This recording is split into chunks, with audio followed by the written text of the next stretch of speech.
Hello everyone, welcome to Net Mentors. This is Manisha Sharma and this is a continuation of your previous video. तो last video जो हमने की थी आपकी ICT की, ये आपका रिसर्च एप्टीट्यूड है आपके जून 2019 पेपर 1 के लिए.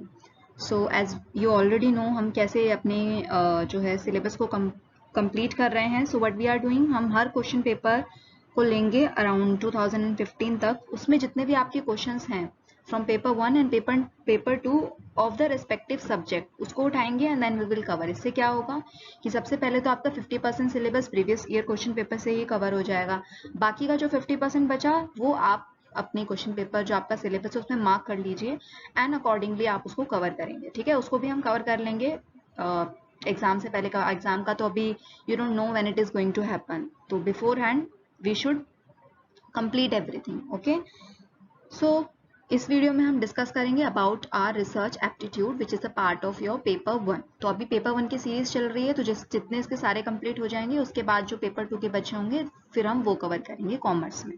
Okay, so beginning with the very first question.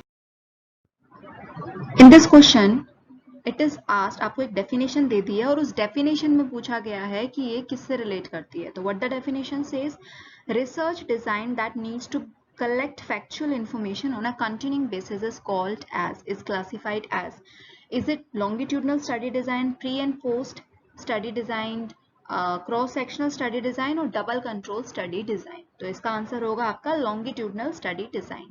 Now आपको रिसर्च डिजाइन सबसे पहले पता होना चाहिए होता क्या है. सी, डिजाइन का मतलब क्या है कि आप कोई प्लान बना रहे हो, कोई ब्लूप्रिंट बना रहे हो. तो अगर आपको एक सर्टेन एक्टिविटी कंटिन्यू करनी है तो उसके लिए क्या करोगे, एक प्लान बनाओगे. उसके लिए आप ये सोचोगे कि इसको मुझे डायरेक्ट कैसे करना है. ठीक है, तो रिसर्च डिजाइनिंग का बेसिकली मतलब ये होता है कि you are planning for your research. Okay, second thing क्या होती है कि रिसर्च डिजाइनिंग के बहुत सारे पार्ट्स होते हैं आपके, जैसे कि आपका लॉन्गिट्यूडनल हो गया, क्रॉस सेक्शनल हो गया, सर्वे हो गया, प्री एंड पोस्ट भी आता है उसमें, और आपके बहुत सारे पार्ट्स हैं जो रिसर्च डिजाइन के इंक्लूडेड होते हैं. तो उस पर भी जब हम डिस्कस करेंगे, क्योंकि आगे जो क्वेश्चंस आने वाले हैं उनमें काफ़ी सारी चीज़ें आपकी कवर हो जाएंगी आपके रिसर्च डिजाइन से लेके. तो इसीलिए मैंने आपका इसमें लॉन्गिट्यूडनल एंड क्रॉस सेक्शनल के बारे में ही डाला है. तो बेसिकली अगर क्रॉस सेक्शनल की बात करें तो क्रॉस सेक्शनल का मतलब होता है कि जहां पे आप रिलेशनशिप फाइंड कर रहे हो between variables at one moment in time. मतलब आप एक ही बार फाइंड कर रहे हो. जैसे एग्जांपल हम लें, cross sectional study might be used to determine if exposure to specific risk factor might correlate with particular items. ठीक है, कोई अगर रिस्क फैक्टर है आपका, तो एक पर्टिकुलर आउटकम को ले लिया कि ये रिस्क फैक्टर जो है इससे शायद ये इसका मतलब क्या बोलते हैं रिलेशन है. ठीक है, पर्टिकुलर आउटकम ले लिया. हो सकते हैं उसके बहुत सारे आउटकम, लेकिन आपने ले लिया एक पर्टिकुलर आउटकम. या फिर एक और आपका एग्जांपल है कि जैसे a researcher might collect cross sectional data on past smoking habits in current diagnosis of lung cancer. लेकिन अगर आज की डेट में देखो तो कुछ चेंजेस और आ गए होंगे उसमें.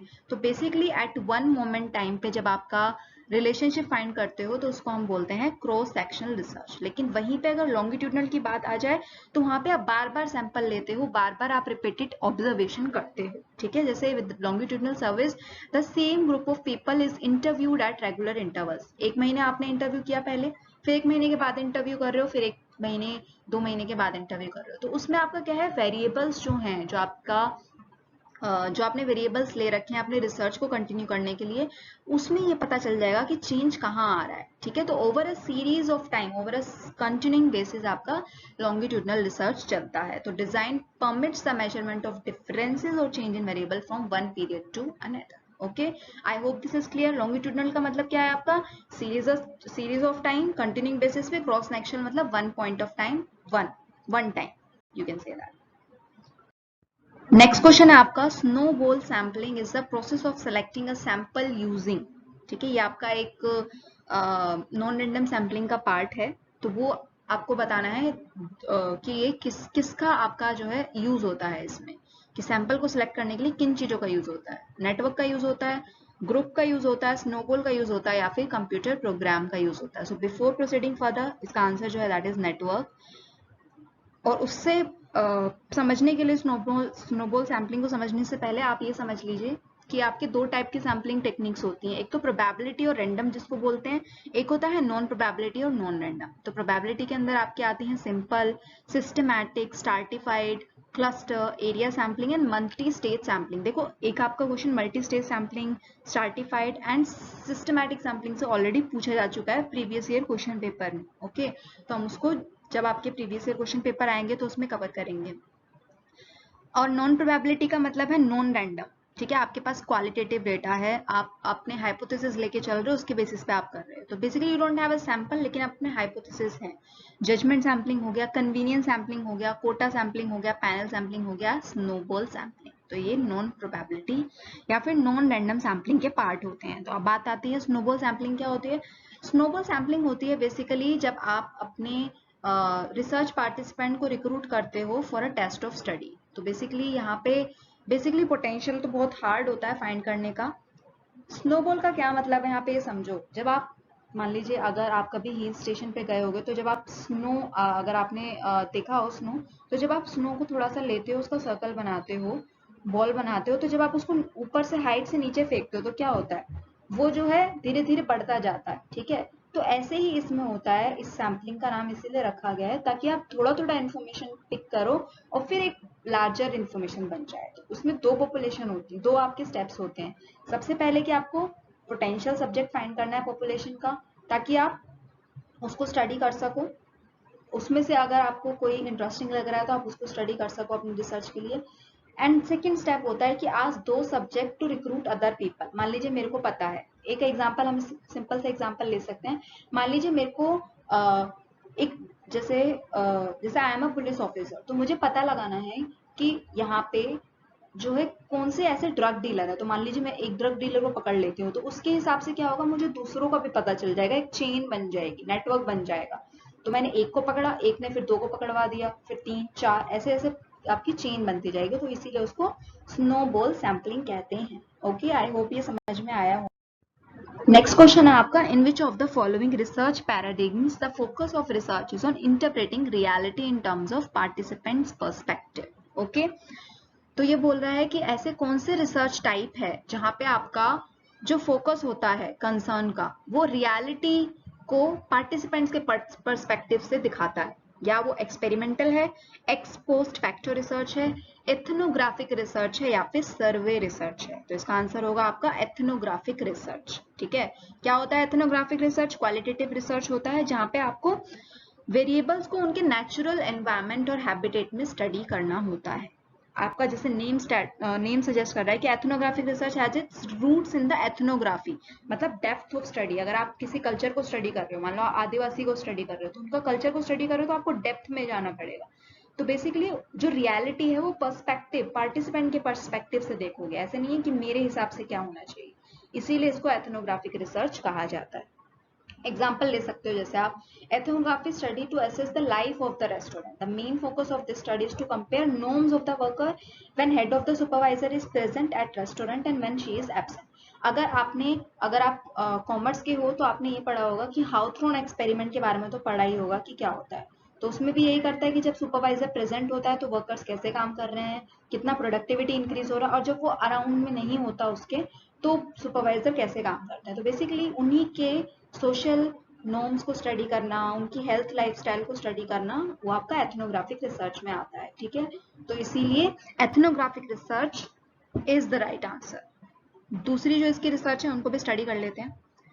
उसके बाद है एक्स पोस्ट फैक्टो रिसर्च, मतलब after the fact has taken place, जब चीज हो गई है तब आप उसकी रिसर्च कर रहे हो। ठीक है, so that means after the fact research is a category of research design in which the investigation starts after the fact has occurred without interference from the researcher, right?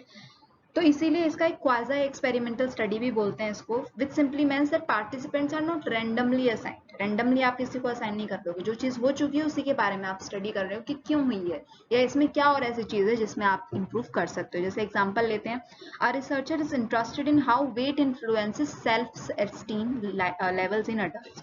मान लीजिए मेरा वेट जो है वो मेरे बीएमआई से ज्यादा है, तो मेरे को क्या, मेरी सेल्फ एस्टीम को बहुत मतलब डिमोटिवेटेड फील होता है या मैं मोटिवेटेड फील करती हूँ, व्हाट इज द रीजन। तो वो पार्टिसिपेंट्स को क्या करेगा, it would be separated into different groups: underweight, normal weight, overweight, and their self-esteem levels measured. So this is an ex post factor design because of pre-existing character. Weight already आपका pre-existing character feature था and that was used to form the groups. ठीक है, so this is how ex post facto research comes into life.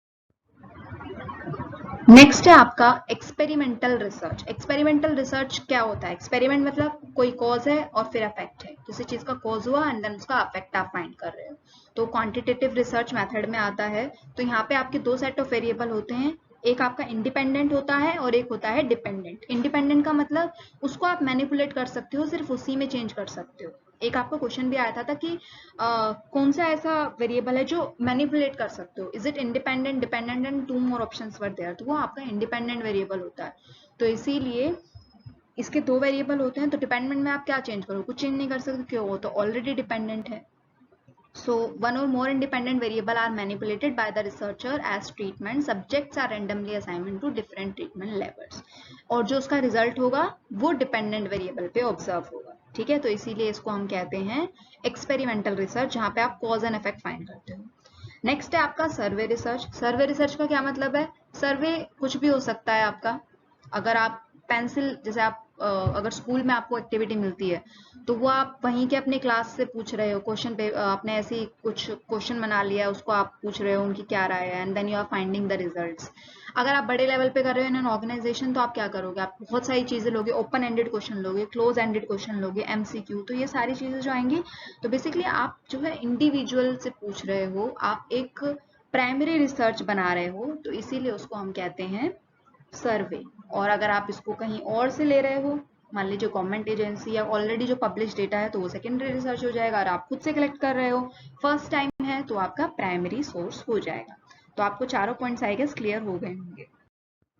Next question है आपका, Eric Medlin and ABI inform are instances of citation services, electronic databases, printed databases और libraries. तो इसका answer होगा आपका electronic databases. तो ये आपके एरिक हो गया, मेडलिन हो गया, ये सारे आपके इलेक्ट्रॉनिक डेटाबेसेस होते हैं. ये क्या होता है इलेक्ट्रॉनिक डेटाबेस? ये searching the research paper and article, जो उनका फील्ड ऑफ बिजनेस है या मेडिसिन है, उसमें आपको सर्च करने के लिए ये फॉर्म यूज होती है. ओके, काफी सारे लोगों ने साइटेशन सर्विसेज भी हो गई, जो साइटेशन सर्विसेज नहीं होती, that is electronic database. Next question है आपका, tentative proposition with unknown validity that specifies a relationship between two और मोर वेरिएबल इज कॉल्ड. ये तो आपको मतलब एक जो टेंटेटिव वर्ड है उससे समझ आना चाहिए कि इसका क्या मतलब है. रिसर्च प्रॉब्लम, प्रपोजल, डिजाइन और हाइपोथेसिस. हाइपोथेसिस ही आपकी टेंटेटिव होती है क्योंकि आप उसको फाइंड करने वाले हो जो आपका प्रॉब्लम है, तो it will be research hypothesis. Research hypothesis क्या है? It is a specific, clear and testable proposition or predictive statement about the possible outcome. दो टाइप की होती है, एक तो नल हाइपोथेसिस होती है और एक आपकी ऑल्टरनेटिव हाइपोथेसिस होती है. नल हाइपोथेसिस आपकी जनरल स्टेटमेंट होती है जिसको आपको अनट्रू करना होता है, जिसको आपको फॉल्स प्रूव करना होता है, क्योंकि अगर नल हाइपोथेसिस फॉल्स प्रूव होगी तभी तो ऑल्टरनेटिव हाइपोथेसिस एक्सेप्ट होगी. या तो दोनों में से एक ही चीज हो सकती है, या तो इसको एक्सेप्ट करो, इसको रिजेक्ट करो, या फिर इसको रिजेक्ट करो और इसको एक्सेप्ट करो. तो मोस्टली क्या होता है कि ऐसी हाइपोथेसिस बनाई जाती है जिसको हम नल हाइपोथेसिस कहते हैं, जिसको रिजेक्ट करने के लिए ही आपकी ऑल्टरनेटिव हाइपोथेसिस यूज में आती है. तो it is a statement that describes that there is a relationship between. इसमें कह रहा है कि कोई रिलेशन नहीं है, इसमें आप प्रूव करते हो कि हाँ भाई देयर इज अ रिलेशन. तो ये आपका सिंबल H0 होता है, इसमें H1 या H1 हो सकता है. तो जैसे एक एग्जांपल मैं लेती हूँ, नल हाइपोथेसिस कहती है कि world is flat. Alternative hypothesis the world is round. अब ये ऑल्टरनेटिव हाइपोथेसिस प्रूव करने के लिए कितने सारे जो है थियरीज आई होंगी. तो several scientist included Copernicus set out to disapprove the null hypothesis. उन्होंने इसको डिसअप्रूव करने के लिए काफी सारी थियरीज दी होंगी. उन्होंने बताया होगा कि व्हाई अर्थ इज जो है, why the world is round, why the earth is round, it is not flat. This eventually led to the rejection of the null and acceptance of the alternate. और उन्होंने accept भी कर लिया, लेकिन जिन्होंने नहीं किया वो कौन से थे? वो फ्लैट अर्थ सोसाइटी के लोग थे. What would have happened if Copernicus had not disapproved it and उन्होंने alternate prove ही नहीं किया होता? तो हम तो यही भ्रम में रहते हैं ना कि अर्थ जो है वो फ्लैट है, which is not true. So no one would have listened to him. In order to change people thinking, he first has to prove that thinking was wrong. तो इसीलिए नल हाइपोथेसिस बनाई इसलिए जाती है ताकि उसे रिजेक्ट कर सकें. और अल्टरनेटिव हाइपोथेसिस मतलब साइंटिफिक सॉल्यूशन दे रहे हो आप उस चीज का.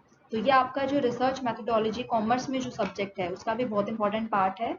तो आगे जब वो आता है उसको भी हम प्रूव करेंगे एक टेबल के रूप में कि कैसे आपका ग्रुप 1 ग्रुप 2 कैसे आप उसको प्रूव कर सकते हो. Okay, I hope everything is clear. So if you have liked the video, please like, comment and subscribe and share to the friends who are preparing for the same.